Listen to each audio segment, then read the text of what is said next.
بسم اللہ الرحمن الرحیم قال وحینئذ اما ان یکون معناہ واحدا او کثیرا فإن كان الأول فإن تشخص ذلك المعنى يسمى علما وإلا فمتواتيا إن استوت أفراده الذهنية والخارجية فيه كالإنسان والشمس ومشككا إن كان حصوله في البعض أولى وأقدم وأشد من الآخر كالوجود بالنسبة إلى الواجب والممكن۔ باب العلم انواریہ ایجوکیشنل سوسائٹی و جامعہ انواریہ حیدرآباد انڈیا کے زیر اہتمام بفضلہ تعالی کتبی تصورات کا درس قسطوار جاری ہے۔ آج کا درس شروع ہوتا ہے وحینئذ اما ان یکون معناہ واحدا او کثیرا سے۔ مصنف علیہ الرحمہ ٹھیک اس سے پہلے والے کالم میں لفظ مفرد کی تقسیم کیے ادات کلمہ اور اسم کی طرف۔ موجودہ کال میں لفظ مفرد کی ایک قسم جو اسم ہے اس کی تقسیم ہے معنی کی وحدت و کثرت کے اعتبار سے۔ معنی کے وحدت و کثرت کے اعتبار سے کہ اسم کے معنی کا جب ہم جائزہ لیتے ہیں تو ہم یہ پاتے ہیں کہ کوئی اسم ایسا ہوتا ہے جس کا معنی ایک ہوتا ہے اور کوئی اسم ایسا ہوتا ہے جس کے معانی ایک سے زائد ہوتے ہیں۔ مثلاً زید ایک اسم ہے، اس کا معنی ایک ہے اور وہ ہے الحیوان الناطق المشخص، یعنی فلاں انسان۔ تو زید کا معنی ایک ہے، وہیں پر ہمارے سامنے ایک لفظ عین ہے۔ عین کے معنی آنکھ بھی ہے، چشمہ بھی ہے، ذات بھی ہے، سونا بھی ہے، گھٹنا بھی ہے۔ تو عین کے ایک سے زائد معنی ہے۔ اس سے بات یہ سمجھ میں آئی کہ کوئی اسم ایسا ہوتا ہے جس کا معنی ایک ہوتا ہے اور کوئی اسم ایسا ہوتا ہے جس کا معنی ایک سے زیادہ ہوتا ہے۔ تو یہ اسم کی تقسیم ہے معنی کی وحدت و کثرت کے اعتبار سے۔ تو کہتے ہیں کہ حینئذ اس وقت، یعنی اس وقت جب کہ مفرد اسم ہو، اما ان یکون معناہ واحدا، تو اسم کا معنی یا تو ایک ہوگا یا کثیر ہوگا۔ فإن کان الاول، تو اگر اول ہو یعنی اسم کا معنی ایک ہے، اسم کا معنی ایک ہے تو وہ دو حال سے خالی نہیں ہے۔ فإن تشخص ذلك المعنى يسمى علما، اسم کا معنی ایک ہے تو دیکھنا یہ کہ وہ معنی متشخص متعین ہے یا متشخص و متعین نہیں ہے۔ معنی متشخص ہے، اس کا مطلب یہ ہے کہ اس معنی میں کثیرین پر بولے جانے کی صلاحیت نہ ہو۔ جیسے کہ زید، اس کا معنی ایک ہے اور یہ معنی متشخص ہے، اس معنی میں کثیرین پر بولے جانے کی صلاحیت نہیں ہے۔ تو اگر حال ایسا ہے کہ اسم کا معنی ایک ہے، متشخص ہے، تو اس اسم کو نحویوں کے یہاں علم کہا جاتا ہے، اور اسی اسم کو منطقیوں کے یہاں جزئی حقیقی کہا جاتا ہے۔ کہتے ہیں فَإِن تَشَخَّصَ ذَلِكَ الْمَعْنَى، تو اگر وہ معنی متشخص ہے یسمى علما، تو اس کا نام علم رکھا جاتا ہے۔ وَإِلَّا، ورنہ، یعنی وہ معنی، اسم کا معنی ایک تو ہے اور مگر وہ معنی متشخص نہیں ہے۔ اول کی دو قسم کر رہے ہیں، فَإِن تَشَخَّصَ ذَلِكَ الْمَعْنَى وَإِلَّا، اگر وہ معنی متشخص نہ ہو، یعنی اس معنی میں کثیرین پر بولے جانے کی صلاحیت ہے۔ اگر وہ معنی متشخص نہ ہو تو یہ بھی دو حال سے خالی نہیں ہے کہ وہ معنی جو غیر متشخص ہے، جس میں کثیرین پر بولے جانے کی صلاحیت ہے، اپنے تمام افراد پر یکساں طور پر وہ معنی صادق آتا ہے، یا اپنے تمام افراد پر یکساں طور پر صادق نہیں آتا ہے۔ اگر اپنے تمام افراد پر یکساں طور پر صادق آتا ہے تو وہ متواتی ہے، جیسے کہ انسان، اس کا معنی ایک ہے اور وہ ہے حیوان ناطق، اور یہ معنی حیوان ناطق غیر متشخص ہے، اس میں کثیرین پر بولے جانے کی صلاحیت ہے، بہی طور کہ انسان زید پر بھی صادق ہے، امر پر بھی صادق ہے، ہندی پر بھی صادق ہے، عربی پر بھی صادق ہے۔ یہ معنی غیر متشخص ہے اور اپنے ان تمام افراد پر یکساں اور برابر طور پر صادق ہے۔ ایسا نہیں ہے کہ ہندی پر پہلے صادق ہے، عربی پر بعد میں صادق ہے، یا گورے پر اشد طریقے پر صادق ہے اور کالے پر اضعف طریقے پر صادق ہے، ایسا کوئی فرق نہیں ہے۔ تو اسم کا معنی غیر متشخص ہے اور وہ معنی اپنے تمام افراد پر یکساں طور پر صادق آتا ہے، تو اس کا نام متواتی رکھا جاتا ہے۔ کہتے ہیں وَإِلَّا، ورنہ اگر وہ معنی متشخص نہ ہو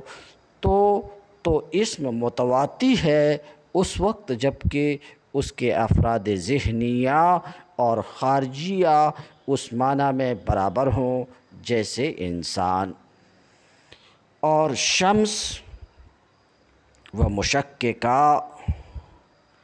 وَإِلَّا فَمُتَوَاتِيًا إِنِ اسْتَوَتْ وَمُشَكِّكًا إِنْ كَانَ حُصُولُهُ فِي الْبَعْضِ إِلَىٰ آخِرِهِ، اور مشکک ہے یعنی معنی ایک ہے، غیر متشخص ہے، تو وہ یا تو متواتی ہوگا جبکہ حال وہ ہوگا جس کا بیان ابھی ہوا، یا مشکک ہوگا۔ مشکک اس وقت ہوگا جب کہ اس معنی کا حصول، یعنی معنی کلی کا حصول، بعض میں اولا ہو اور اقدم ہو اور اشد ہو بعض آخر سے، جیسے وجود، اس کا معنی ایک ہے اور غیر متشخص ہے، بہی طور کہ وجود باری تعالیٰ کا بھی ہے، وجود ممکن کا بھی ہے، وجود باپ کا بھی ہے، وجود بیٹے کا بھی ہے۔ تو یہ وجود باپ پر بھی صادق ہے، بیٹے پر بھی صادق ہے، مگر اپنے سارے افراد پہ، اپنے تمام افراد پہ یکساں طور پر صادق نہیں ہے کہ یہ وجود باپ پر پہلے صادق ہے، بیٹے پر بعد میں صادق ہے۔ تو حال یہ ہے کہ یہ معنی غیر متشخص ہے، مگر اس معنی کا صدق اپنے تمام افراد پر یکساں طور پر نہیں ہے، اور جب حال یہ ہو کہ معنی کا صدق اپنے تمام افراد پر یکساں طور پر نہ ہو، بلکہ اولویت، اقدمیت وغیرہ کے تفاوت کے ساتھ اس معنی کا صدق اپنے افراد پر ہو تو اس کا نام مشکک رکھا جاتا ہے، کہتے ہیں وہ مشککہ۔ اور مشکک ہے اگر اس معنی کلی کا حصول بعض میں اولا اور اقدم اور اشد ہے بعض آخر سے، جیسے وجود نسبت کرتے ہوئے واجب کی طرف اور ممکن کی طرف، کہ وجود واجب کا بھی ہے اور ممکن کا بھی ہے، وجود دونوں پر صادق ہے، واجب پر بھی صادق ہے، ممکن پر بھی صادق ہے، مگر وجود واجب پر اولا طریقے پر صادق ہے، اقدم طریقے پر صادق ہے، اشد طریقے پر صادق ہے، اور یہی وجود ممکن پر غیر اولا، غیر اقدم، غیر اشد طریقے سے صادق ہے۔ وَإِنْ كَانَ الثَّانِي، اور اگر ثانی ہے، آپ نے دیکھا کہ انہوں نے مصنف نے کہا اما ان یکون معنی ہو واحدہ او کثیرہ، واحد پر گفتگو ہو چکی کہ اسم کا معنی ایک ہو تو اس کی 3 قسم ہے، علم، متواتی، مشکک۔ وَإِنْ كَانَ الثَّانِي، اور اگر ثانی ہے یعنی اسم کا معنی کثیر ہے، اسم کا معنی کثیر ہے، ایک سے زائد ہے، فَإِنْ كَانَ وَضْعُهُ لِتِلْكَ الْمَعَانِي عَلَى السَّوِيَّةِ، اسم کے معنی کثیر ہے تو اگر اسم کی وضع ان معنی کثیرہ کے لیے یکساں طور پر ہے، یعنی اسم کے معنی کثیر ہیں اور وہ اسم معنی کثیرہ میں سے ہر ایک کے لیے ابتداً وضع کیا گیا ہے الگ الگ وضع کے ساتھ، فَهُوَ الْمُشْتَرَک، تو وہ اسم اور وہ لفظ مفرد مشترک ہے۔ تو کیا کہا کہ لفظ مفرد کے معنی، لفظ مفرد اسم بھی مفرد ہے، مفرد کے معنی کثیر ہیں، مفرد کے معنی کثیر ہیں، اور حال یہ ہے کہ لفظ مفرد کو ان معنی کثیرہ میں سے ہر ایک کے لیے ابتداً الگ الگ وضع کے ساتھ وضع کیا گیا ہے، تو ایسا لفظ مفرد مشترک کہلاتا ہے۔ تو کہتے ہیں وَإِنْ كَانَ الثَّانِي، اور اگر ثانی ہے یعنی اسم کے معنی کثیر ہیں تو اگر اس کی وضع ان معنی کے لیے یکساں طور پر ہے، فَهُوَ الْمُشْتَرَک، تو وہ مشترک ہے، جیسے کہ عین کی وضع آنکھ، سونے اور گھٹنے کے لیے یکساں طور پر ہے۔ وَإِن لَمْ يَكُنْ كَذَلِكَ، اور اگر ایسا نہ ہو یعنی ان معنی کثیرہ کے لیے یکساں طور پر وضع نہیں کیا گیا، بلکہ حال یہ ہو بل وضع لأحدہما، بلکہ معنی کثیرہ میں سے ایک کے لیے اسم یا لفظ مفرد کو وضع کیا گیا ہے اولاً ان معنی میں سے ایک کے لیے وضع کیا گیا ہے، ثم نقل، پھر اسم کو، لفظ مفرد کو دوسرے معنی کی طرف نقل کر لیا گیا، کیوں؟ ان دونوں معنی کے درمیان مناسبت کی وجہ سے۔ تو حال یہ ہے کہ اسم کے معنی کثیرہ ہیں، مگر معنی کثیرہ کے لیے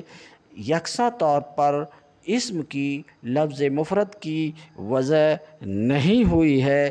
بلکہ ان معنی میں سے ایک کے لیے اسم کی وضع ہوئی ہے۔ واضح نے ان معنی میں سے اسم کو، لفظ مفرد کو ایک معنی کے لیے وضع کیا، پھر اسے نقل کر لیا گیا، پھر اس لفظ مفرد کو دوسرے معنی کی طرف نقل کر لیا گیا، دونوں کے درمیان مناسبت کی وجہ سے۔ وحینئذ، اور اس وقت اگر اپنے موضوع اول کو چھوڑ دیا، اپنے یعنی دوسرے معنی کی طرف لفظ کو نقل کر لیا گیا اور لفظ نے معنی اول میں موضوع اول میں استعمال کو چھوڑ دیا۔ موضوع اول میں استعمال کو چھوڑ دینے کا مطلب یہ ہے کہ قرینہ سے خالی کر کے جب لفظ کا استعمال ہو تو ذہن معنی اول کی طرف نہ جائے بلکہ معنی ثانی کی طرف جائے۔ یہ ہے لفظ کا موضوع اول کو چھوڑنا۔ تو کہتے ہیں اگر موضوع اول کو چھوڑ دیا ہو یسمى لفظاً منقولاً، تو ایسے وقت میں لفظ کا نام منقول رکھا جاتا ہے۔ تو منقول کی تعریف یہ ہوئی کہ لفظ ایک معنی کے لیے وضع کیا گیا۔ لفظ منقول وہ لفظ جو ایک معنی کے لیے وضع کیا گیا تھا، پھر اسے دوسرے معنی کی طرف نقل کر لیا گیا اور دوسرے معنی میں مشہور ہو گیا اور معنی اول میں اس نے استعمال کو چھوڑ دیا، تو وہ منقول ہے۔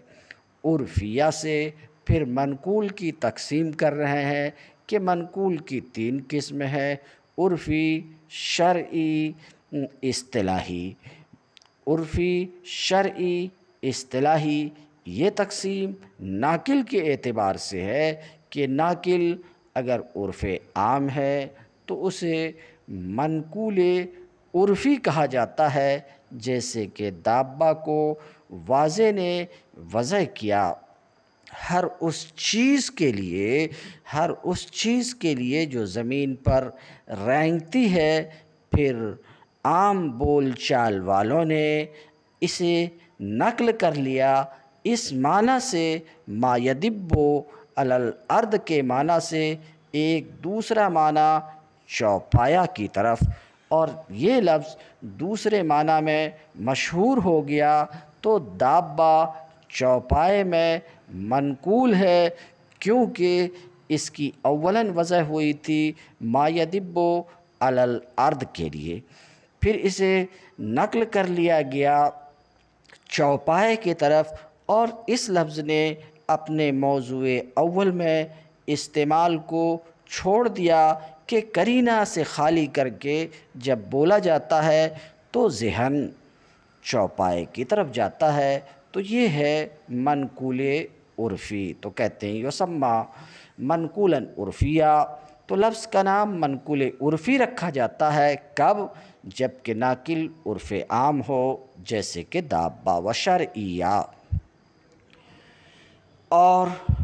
لفظ کو منقول شرعی کہا جاتا ہے اگر ناقل شرع ہو، جیسے کہ صلاۃ اور صوم کہ واضح لغت نے صلاۃ کو وضع کیا دعا کے لیے، پھر شرع نے ارباب شرع نے اس لفظ کو دعا سے نقل کر لیا ارکان مخصوصہ کی طرف، اور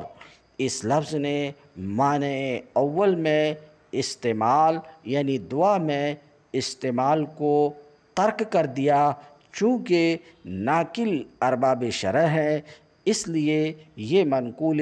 شرعی ہے۔ کہتے ہیں شرعیہ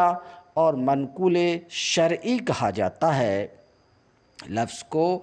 منقول شرعی کہا جاتا ہے اگر ناقل شرع ہو، جیسے کہ صلاۃ اور جیسے کہ صوم کو واضح نے وضع کیا مطلقاً امساک کے لیے۔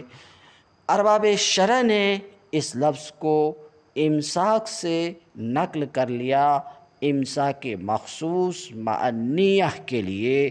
تو صوم امساک مخصوص مع النیہ میں منقول شرعی ہے، کیونکہ اس کو معنی اول سے معنی ثانی میں نقل کرنے والے ارباب شرع ہیں۔ و اصطلاحیہ، اور نام رکھا جاتا ہے منقول اصطلاحی۔ یہ اصطلاحیاً معطوف ہے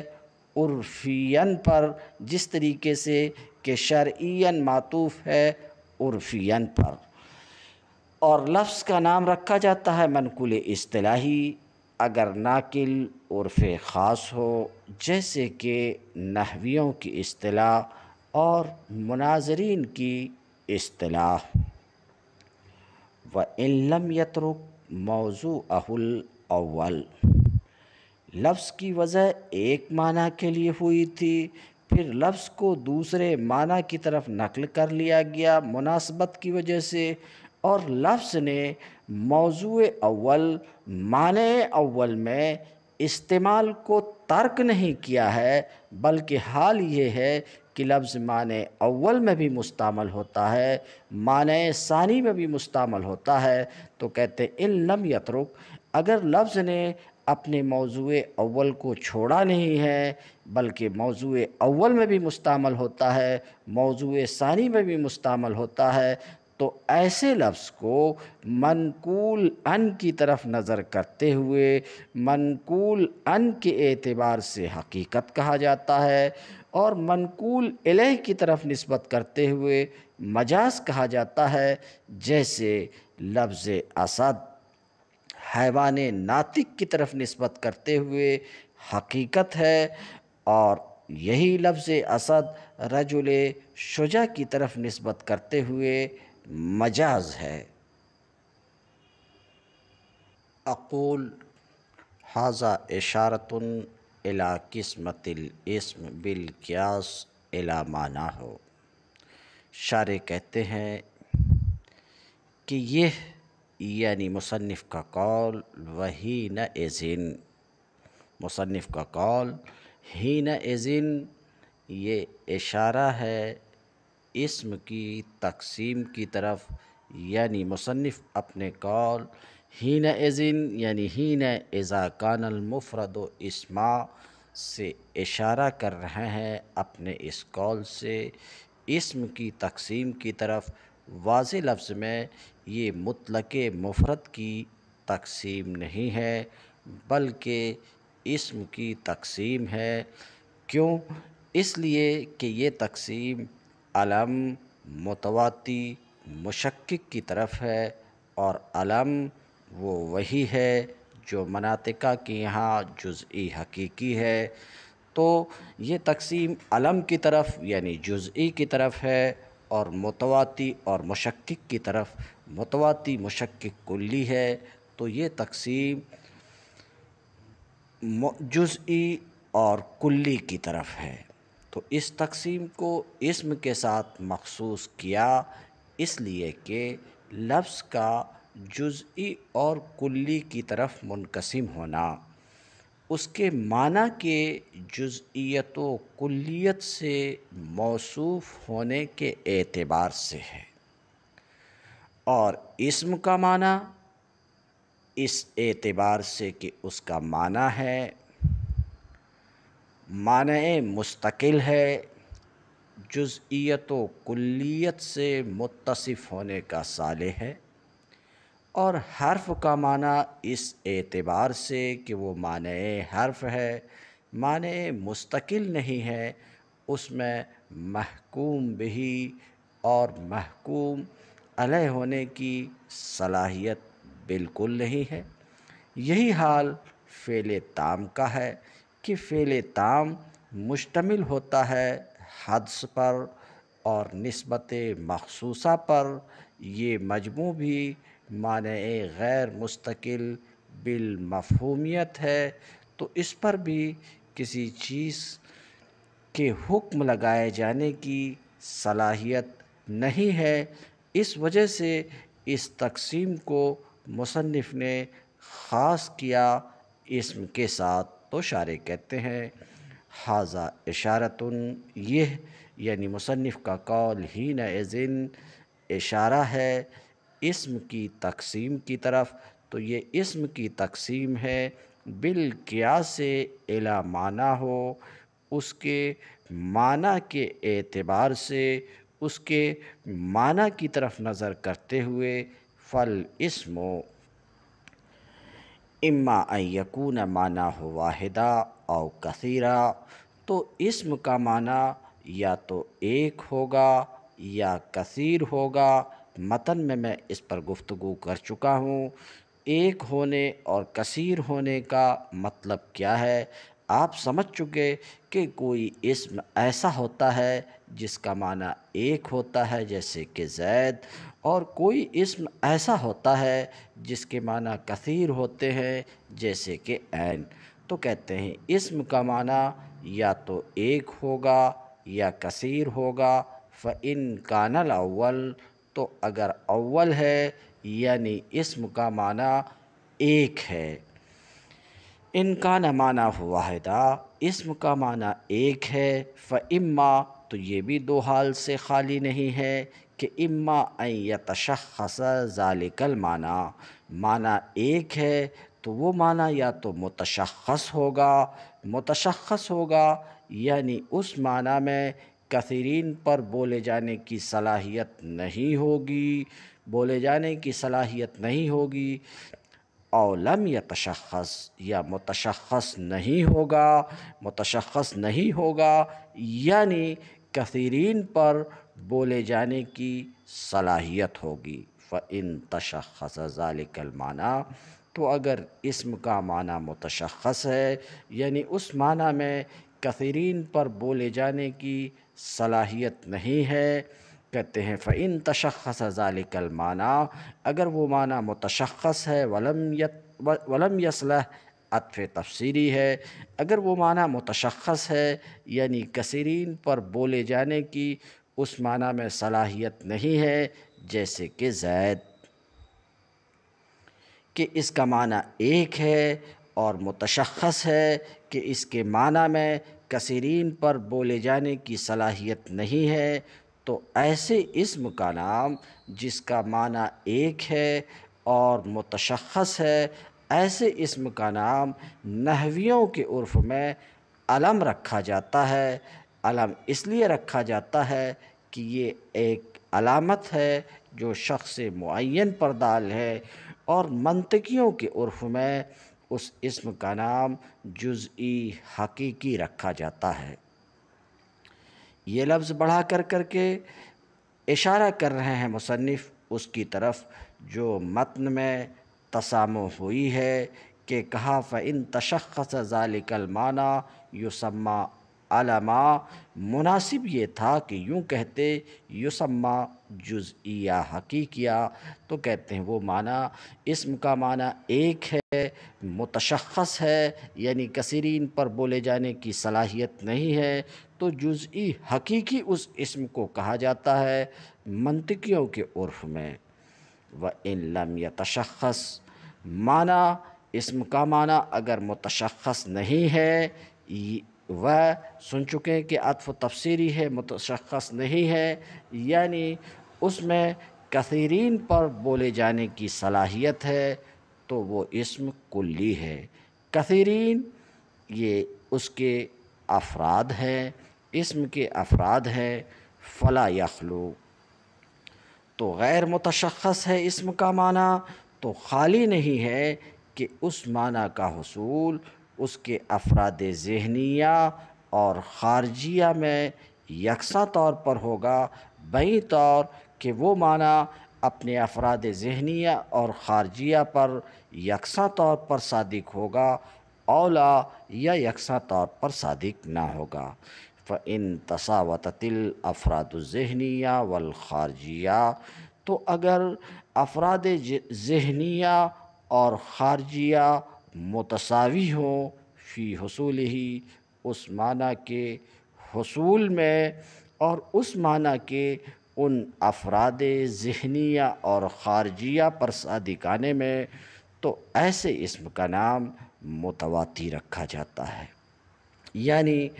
یعنی حال یہ ہے کہ معنی غیر متشخص ہے مگر وہ معنی اپنے تمام افراد ذہنیہ اور خارجیہ پر یکساں طور پر صادق آتا ہے، تو ایسے اسم کا نام متواتر رکھا جاتا ہے۔ لِأَنَّ أَفْرَادَهُ، اس لیے کہ اس اسم کے افراد متوافق ہیں اپنے معنی میں۔ مثلاً انسان متواتی ہے اس لیے کہ اس کے افراد زید، عمرو، بکر اس اپنے معنی میں حیوان ناطق میں متوافق ہیں۔ من التواتو، یہ متواتی مشتق ہے تواتو سے، اور تواتو توافق کو کہتے ہیں، جیسے کہ انسان اس کے افراد خارجیہ ہیں اور شمس اس کے افراد ذہنیہ ہیں۔ فإن الانسان لہو افراد فی الخارج، کیونکہ انسان کے خارج میں افراد ہیں، اور انسان کا صدق ان افراد پر یکساں طور پر ہے بغیر اولیت و اولویت و اشدیت و ازدیت کے فرق کے۔ والشمس لہا، اور شمس کے ذہن میں افراد ہیں، وصدقہا علیہا، شمس کا ان افراد ذہنیہ فرضیہ پر صدق بھی یکساں طور پر ہے۔ اور اگر افراد متساوی نہ ہو کلی کے ان پر صادق آنے میں، بلکہ اس معنی کا حصول بعض میں اولا ہو، بہتر طریقے پر ہو، اور بعض پر اقدم پہلے ہو، اور بعض پر زیادہ سخت طریقے پر ہو بعض دوسرے کے بنسبت، تو اس کا نام مشکک رکھا جاتا ہے۔ والتشکیک علی ثلاثت اوجہ، اور تشکیک 3 طریقے پر ہوتی ہے۔ تشکیک اولویت کے ذریعے سے ہوتی ہے۔ تشکیک بالاولویت، وہ افراد کا اولویت اور عدم اولویت میں مختلف ہونا، جیسے کہ وجود، اس کا معنی ایک ہے اور غیر متشخص ہے، اس کے افراد ہیں، اس کے افراد میں واجب ہے، ممکن ہے، یہ اپنے افراد پر صادق ہے، یعنی واجب پر بھی صادق ہے، ممکن پر بھی صادق ہے، مگر اپنے افراد پر یکساں طور پر صادق نہیں ہے، بلکہ وجود واجب پر اولا طریقے پر صادق ہے، اقدم طریقے پر صادق ہے، اشد طریقے پر صادق ہے بنسبت ممکن کے۔ کل وجود، جیسے کہ وجود، کیونکہ وجود واجب میں عدم ہے، اثبت ہے، عدم ہے، اس لیے کہ وجود کا زوال ذات واجب کی طرف نظر کرتے ہوئے محال ہے۔ کہتے ہیں کیونکہ وجود واجب میں عدم، اثبت اور اقویٰ ہے، ممکن میں وجود سے، وجود فی الممکن سے۔ والتشکیک بالتقدم والتأخر، اور تشکیک تقدم و تأخر سے بھی ہوتی ہے۔ تقدم و تأخر سے وہ یہ ہے کہ اس معنی کا حصول بعض میں پہلے ہو، بعض دوسرے میں حصول کے بنسبت، جیسے کہ وجود ہی یہ باپ پر بھی صادق ہے، بیٹے پر بھی صادق ہے، لیکن وجود باپ پر پہلے صادق ہے اور بیٹے پر بعد میں صادق ہے۔ کہتے ہیں تشکیک بالتقدم و تأخر وہو ان یکون، وہ یہ ہے کہ اس معنی کا حصول اس کے بعض افراد پہ متقدم بالذات ہو، اس معنی کے بعض دوسرے میں حصول سے، کل وجود ایذا، جیسے کہ وجود ہی، فإن حصولہ فی الواجب، کیونکہ وجود کا حصول واجب میں وجود کے ممکن میں حصول سے پہلے ہے، اور یہ بات کھلی ہوئی ہے کیونکہ واجب کا وجود علت ہے ممکن کے وجود کے لیے، اور علت مقدم ہوتی ہے معلول پر، تو وجود کا حصول واجب میں پہلے ہے وجود کے ممکن میں حصول سے۔ والتشکیک بالشدۃ والضعف، اور تشکیک شدت و ضعف کے ذریعے سے بھی ہوتی ہے۔ شدت و ضعف کے ذریعے سے تشکیک وہ یہ ہے کہ اس معنی کا حصول فی بعضہا، اس کے بعض افراد میں اشد ہو من حصول ہی فی البعض، بعض میں حصول کے بنسبت، جیسے کہ یہی وجود کیونکہ واجب میں اشد ہے ممکن سے، اس لیے کہ وجود کے آثار واجب الوجود میں زیادہ ہیں، جیسے بیاض کا اثر وہ نگاہ کا برف کے بیاض میں فرق کرنا زیادہ ہے اس سے جو کہ ہاتھی کے دانت کے بیاض میں ہے۔ بیاض برف پر بھی صادق ہے، ہاتھی کے دانت پر بھی صادق ہے، یہ دونوں اس کے ابیض کے افراد ہیں، مگر بیاض برف پر اشد طریقے پر صادق ہے بنسبت ہاتھی کے دانت کے، کہ اس کے مقابلے میں ہاتھی کے دانت پر اضعف طریقے پر صادق ہے۔ وَإِنَّمَا سُمِّيَ مُشَكِّكًا، اس کا نام مشکک رکھا گیا۔ کس کا نام مشکک رکھا گیا؟ وہ اسم جس کا معنی ایک ہے، غیر متشخص ہے اور اپنے افراد پر یکساں طور پر صادق نہیں ہے، ایسے اسم کا نام مشکک رکھا گیا۔ لِأَنَّ أَفْرَادَهُ مُشْتَرَكَةٌ فِي أَصْلِ مَعْنَاهُ، اس لیے کہ اس کے افراد، مشکک کے افراد اصل معنی میں مشترک ہیں۔ مثلاً ہاتھی کا دانت اور برف سفیدی میں مشترک ہے، مگر تین وجوہ میں سے ایک طریقے سے مختلف ہے کہ ثلج پر بیاض اشد طریقے پر صادق ہے اور ہاتھی کے دانت پر ثلج کی بنسبت اضعف طریقے پر صادق ہے۔ تو کہتے ہیں اس کا نام مشکک اس لیے رکھا جاتا ہے کہ مشکک کے افراد اصل معنی میں تو مشترک ہوتے ہیں، مگر تین وجوہ یعنی اولا، اقدم، اشد، تین وجوہ میں سے ایک کے ذریعے سے مختلف ہوتے ہیں۔ فَالنَّاظِرُ إِلَيْهِ، تو مشکک کی طرف نظر کرنے والا جہت اشتراک کو دیکھتا ہے تو خیال کرتا ہے کہ متواتی ہے، کیونکہ اس کے افراد اس معنی میں متوافق ہیں، اور اگر جہت اختلاف کی طرف نظر کرتا ہے تو اسے وہم ہوتا ہے کہ یہ مشترک ہے، گویا کہ ایسا لفظ ہے جس کے مختلف معنی ہیں، جیسے کہ عین۔ فَالنَّاظِرُ فِيهِ، تو مشکک میں نظر کرنے والا شک کرتا ہے کہ آیا وہ متواتی ہے یا مشترک ہے، اسی وجہ سے اس کو اس نام کے ساتھ موسوم کیا گیا۔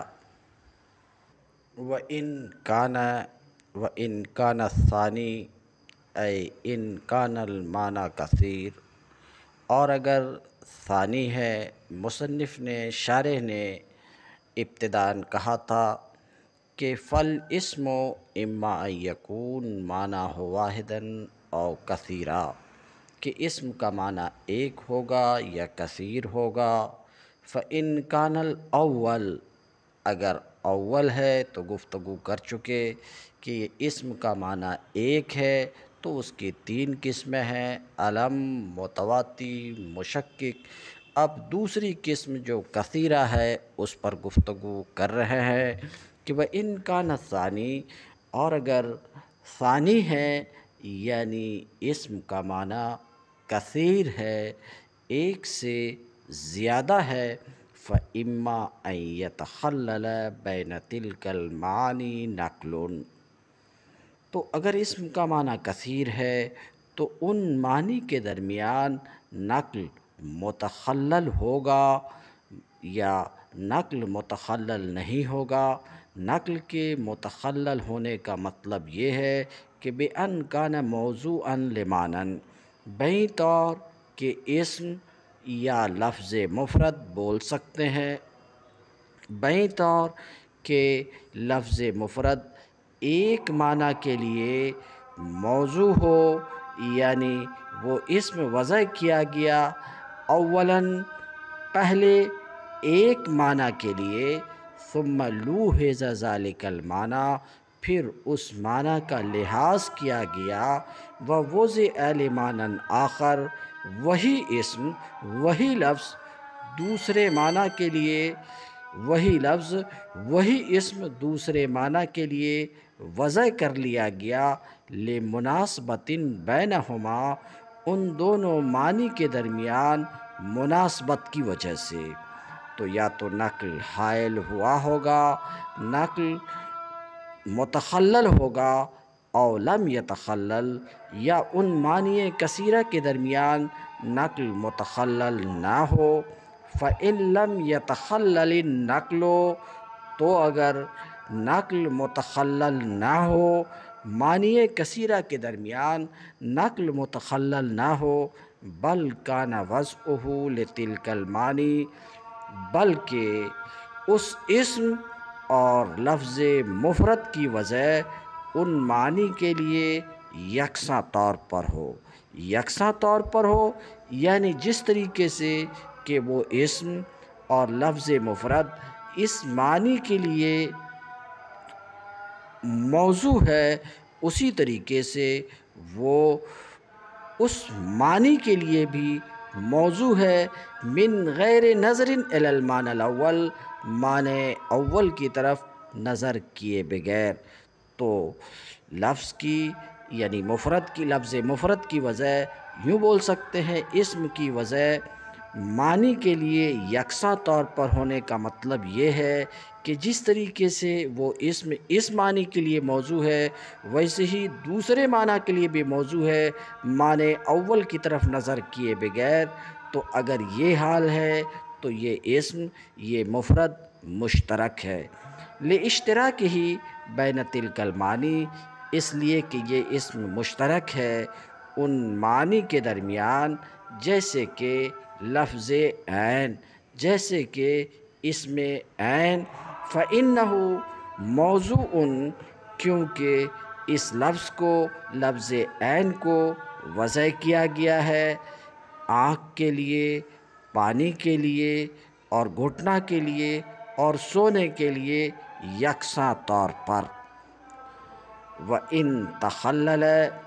بَيْنَ تِلْكَ الْمَعَانِي نَقْلٌ، اور اگر ان معنی کے درمیان نقل متخلل ہو، ان معنی کے درمیان نقل متخلل ہو، تو یہ بھی دو حال سے خالی نہیں، یا تو لفظ نے معنی اول میں استعمال کو، لفظ سے مراد لفظ مفرد، یا تو لفظ مفرد نے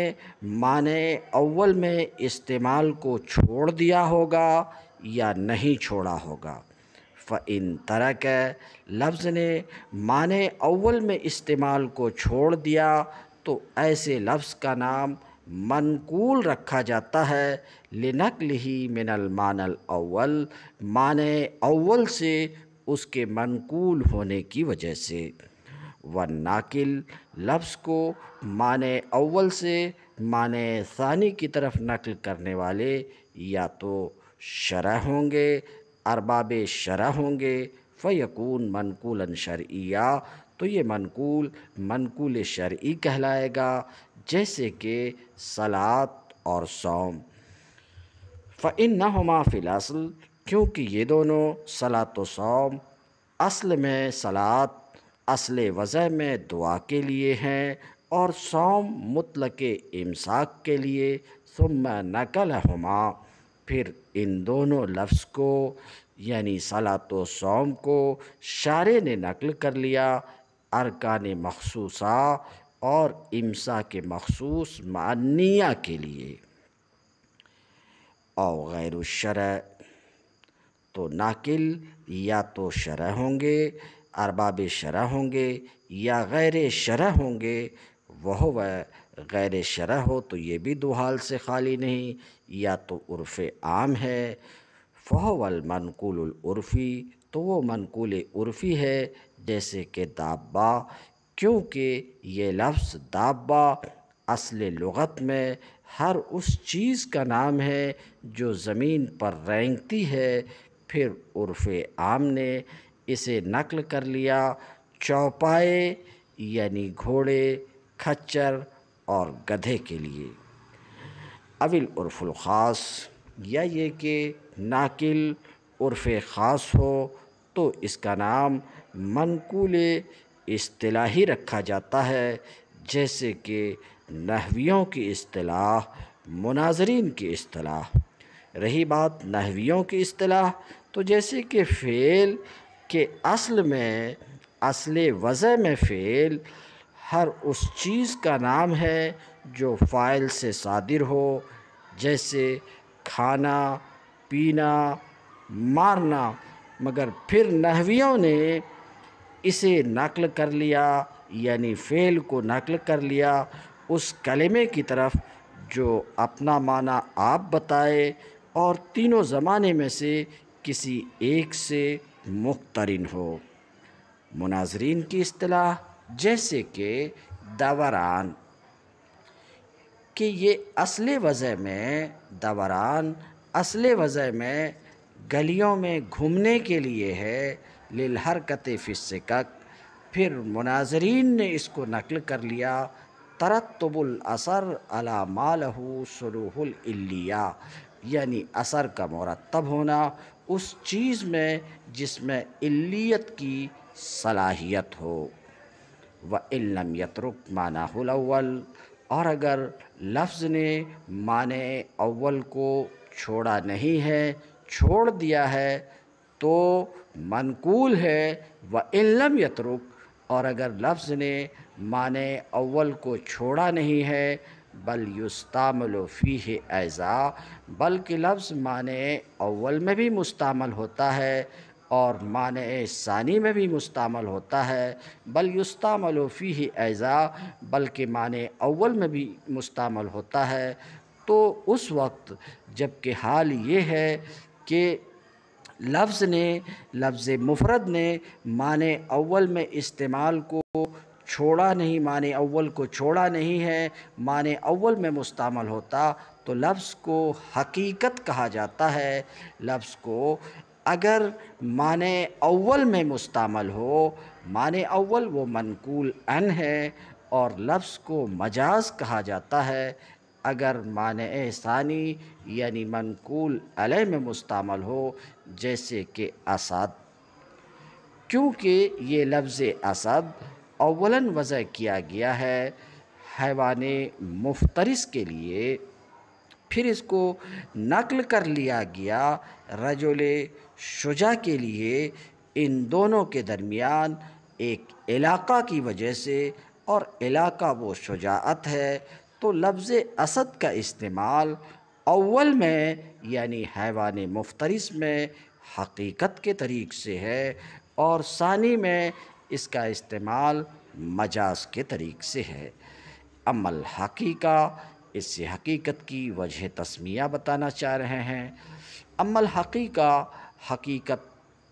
کیوں کہا جاتا ہے حقیقت کو؟ اس لیے کہ یہ مشتق ہے حق فلان الامر ای اثبتہ سے، فلاں نے امر کو ثابت کیا، یا یہ مشتق ہے حققتہ سے، یہ آپ اس وقت بولتے ہیں جب کہ آپ یقین پر ہوں۔ فَإِذَا كَانَ اللَّفْظُ مُسْتَعْمَلًا فِي مَوْضُوعِهِ الْأَصْلِ، تو جب لفظ مستعمل ہو اپنے موضوع اصلی میں یعنی حقیقت میں، تو وہ ایسی شے ہے جو اپنے مقام میں ثابت ہے اور معلوم الدلالہ ہے، اسی لیے اس لفظ کو اس معنی میں حقیقت کہا جاتا ہے۔ وَأَمَّا الْمَجَاز، مجاز کی وجہ تسمیہ بتاتے ہیں۔ وَأَمَّا الْمَجَاز، رہا مجاز،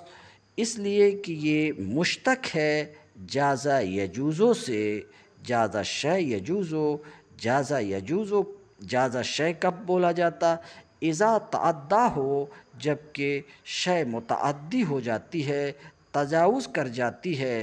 وَإِذَا اسْتُعْمِلَ اللَّفْظُ فِي الْمَعْنَى الْمَجَازِي، تو جس وقت لفظ کا استعمال کیا گیا معنی مجازی میں، فقط جاز مکانہ الاول،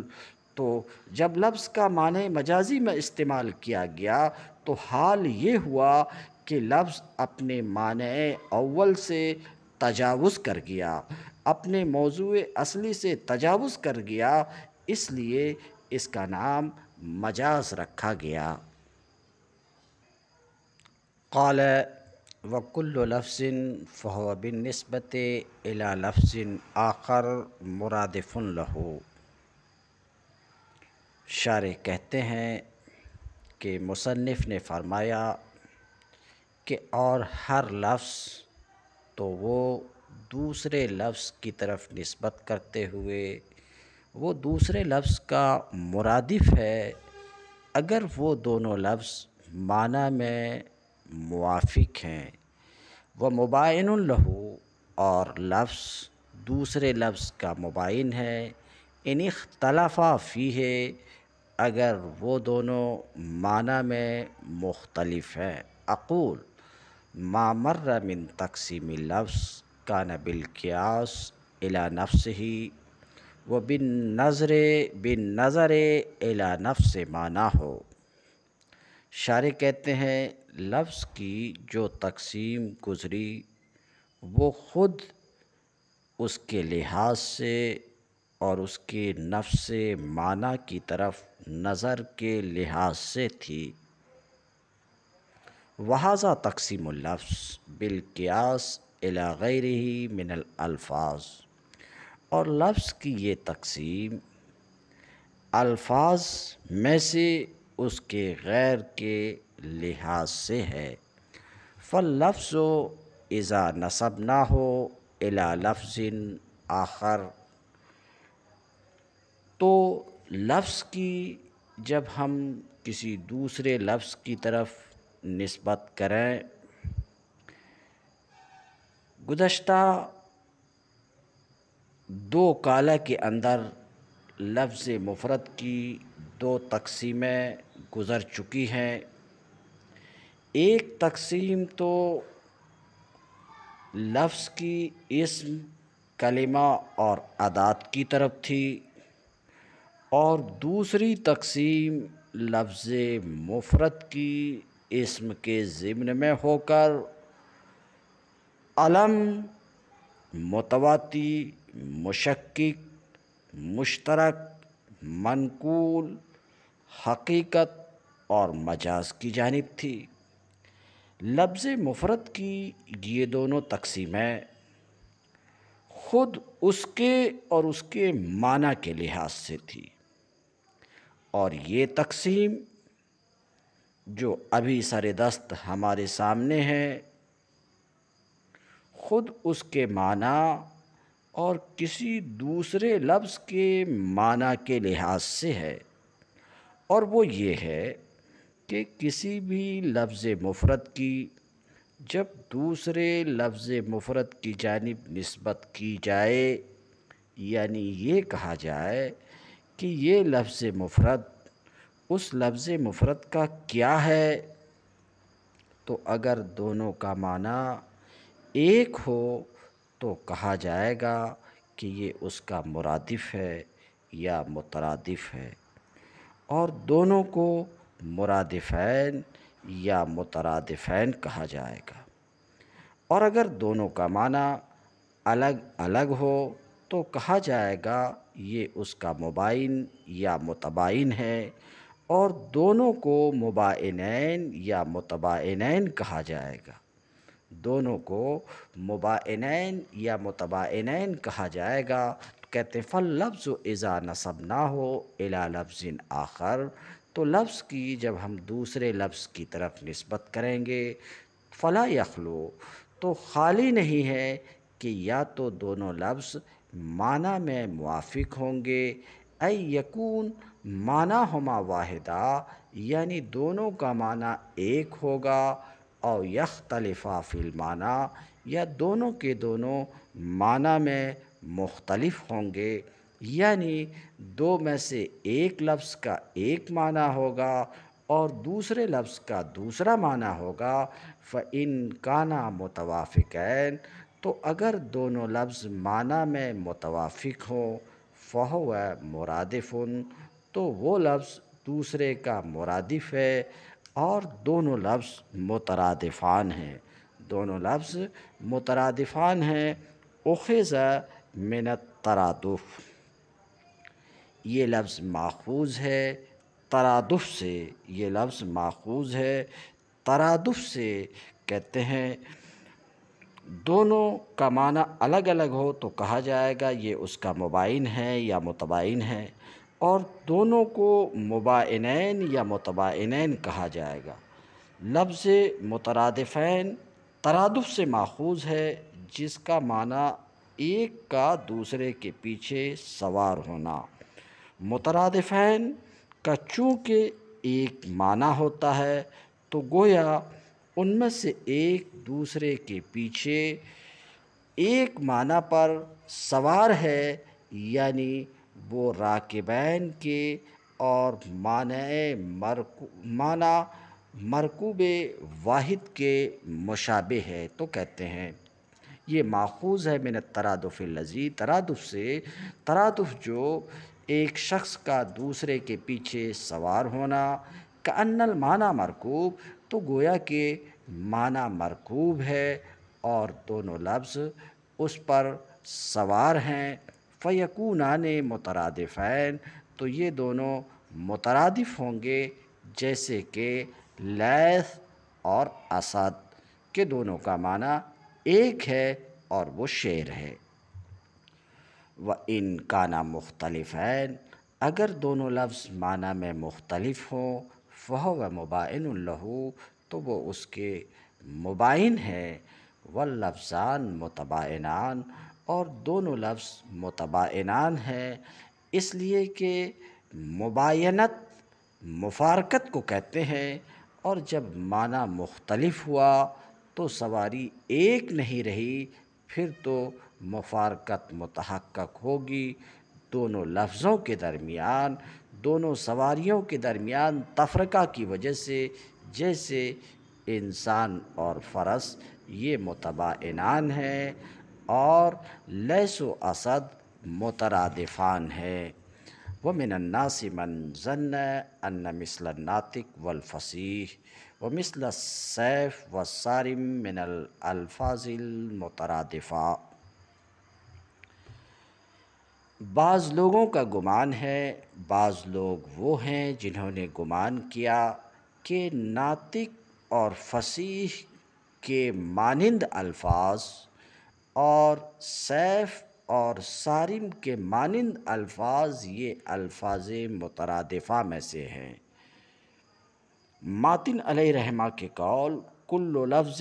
فہو بالنسبت الی لفظ آخر مرادف لہ ان توافقا فی المعنی سے ظاہر ہے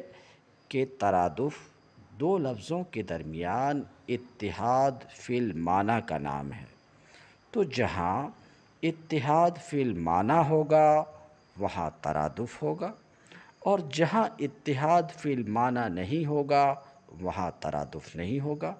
اگرچہ کوئی دوسرا اتحاد، مثلا اتحاد فی ذات یعنی اتحاد فی المصداق ہو، جیسے ناطق اور فصیح اور سیف اور صارم کے درمیان اتحاد فی ذات ہے، ناطق و فصیح میں اتحاد فی ذات ہے، سیف و صارم میں اتحاد فی ذات ہے، مگر اتحاد فی المفہوم نہیں ہے، کیونکہ ناطق کا معنی مطلقاً متکلم ہے، خواہ فصیح ہو یا غیر فصیح، اور فصیح کا معنی موصوف بالفصاحت ہے، خواہ متکلم ہو یا غیر متکلم، لہٰذا ان دونوں کے درمیان اتحاد فی المفہوم نہیں، اگرچہ بعض صورتوں میں اتحاد فی ذات ہے۔ ایسے ہی سیف کا معنی تلوار ہے، خواہ کاتے ہو یا غیر کاتے، اور صارم کا معنی مطلقاً کاتے یا شمشیر کاتے ہے، لہٰذا ان کے مابین بھی اتحاد فی المفہوم نہیں، اگرچہ بعض صورتوں میں اتحاد فی ذات ہے۔ اور جب ان کے مابین اتحاد فی المعنی نہیں تو ترادف بھی نہیں، اس لیے شارح علیہ الرحمہ نے فرمایا کہ ان جیسے الفاظ کے درمیان ترادف کا گمان فاسد ہے، اور ایسے گمان کرنے والے کو وَمِنَ النَّاسِ سے انہوں نے تعبیر کر کے ان کی تحقیر کی ہے۔ اتحاد فی المفہوم اور اتحاد فی ذات، ان دونوں کے درمیان فرق ہے۔ وَمِنَ النَّاسِ یعنی اتحاد فی المفہوم جب ہوگا تو اتحاد فی ذات بھی ہوگا، مگر اتحاد فی ذات ہو تو اتحاد فی المفہوم کا ہونا ضروری نہیں ہے۔ وَمِنَ النَّاسِ مَنْ ظَنَّ، اور کچھ لوگوں نے گمان کیا ہے کہ ناطق اور فصیح کے مانند ومثل السیف والصارم، اور سیف و صارم کے مانند الفاظ مترادفہ میں سے ہیں، ان کے ایک ذات پر صادق آنے کی وجہ سے وہ فاسد، یہ گمان فاسد ہے۔ لِأَنَّ الترادف هو الاتحاد فی المفہوم، اس لیے کہ ترادف اتحاد فی المفہوم کا نام ہے، اتحاد فی ذات کا نام نہیں ہے۔ نام الاتحاد فی الذات من لوازم الاتحاد فی المفہوم، ہاں اتحاد فی ذات تو اتحاد فی المفہوم کے لوازم میں سے ہے، مگر بدون العکس، عکس نہیں ہے۔ اتحاد فی ذات اتحاد فی المفہوم کے لوازم میں سے ہے، مگر اتحاد فی المفہوم اتحاد فی ذات کے لوازم میں سے نہیں ہے۔ یعنی جب مفہوم میں اتحاد ہوگا تو ذات میں بھی اتحاد ہوگا، مگر ذات میں اتحاد ہو تو ضروری نہیں ہے کہ مفہوم میں اتحاد ہو۔ یہ بات گزشتہ مثالوں سے واضح ہے کہ دیکھو ناطق و فصیح، یہاں مصداق میں ذات میں اتحاد ہے مگر مفہوم میں اتحاد نہیں ہے۔ ہاں مفہوم میں اتحاد ہو، جیسے کہ اسد اور لیث، مفہوم میں اتحاد ہے تو ذات میں بھی اتحاد ہے۔ بہرحال شارح فرماتے ہیں کہ لِأَنَّ الترادف هو الاتحاد فی المفہوم، اس لیے کہ ترادف اتحاد فی المفہوم کا نام ہے، اتحاد فی ذات کا نام نہیں ہے۔ نام الاتحاد فی ذات، ہاں اتحاد فی ذات اتحاد فی المفہوم کے لوازم میں سے ہے، بدون العکس، اس کے برعکس نہیں ہے۔